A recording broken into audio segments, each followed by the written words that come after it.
Ito ang latest weather update. Alamin ang pinakasariwang ulat panahon ngayon dito sa Information TV Educational Channel. Ating latest satellite images na halos buong bansa ay maninibis na kaulapan lamang ang ating naobserbahan. So nangangahulugan na yung easterlies o yung mainit na hangin galing sa karagatang Pasipiko ang umiiral sa buong Pilipinas.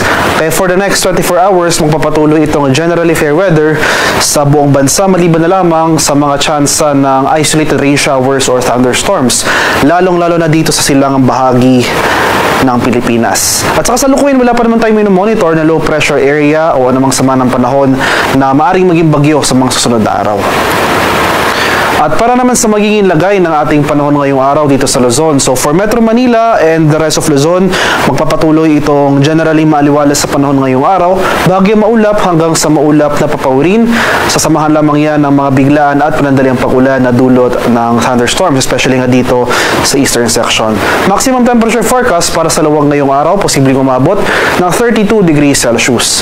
34 degrees sa Tuguegarao at 23 degrees Celsius sa Baguio City.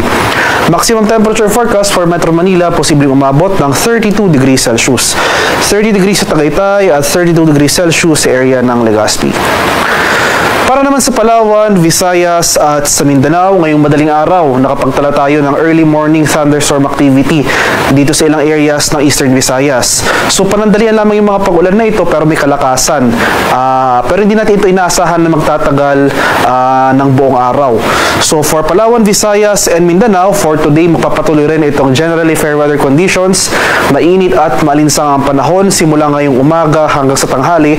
Pero pagsapit ng hapon hanggang sa gabi, nandiyan pa rin yung mga tsansa ng mga usual late afternoon to evening na mga thunderstorms. Kaya magdala pa rin po tayo ng pananggalang sa ulan. Maximum temperature forecast para sa Kalayaan Islands ngayong araw, posibleng umabot ng 31 degrees Celsius. 32 degrees sa Puerto Princesa, 32 degrees Celsius sa Iloilo, 31 degrees sa Cebu at 32 degrees sa Tacloban City. Maximum temperature forecast for Cagayan de Oro ngayong araw, posibleng umabot ng 31 degrees Celsius. 33 degrees sa Davao at 34 degrees Celsius sa bahagi ng Zamboanga.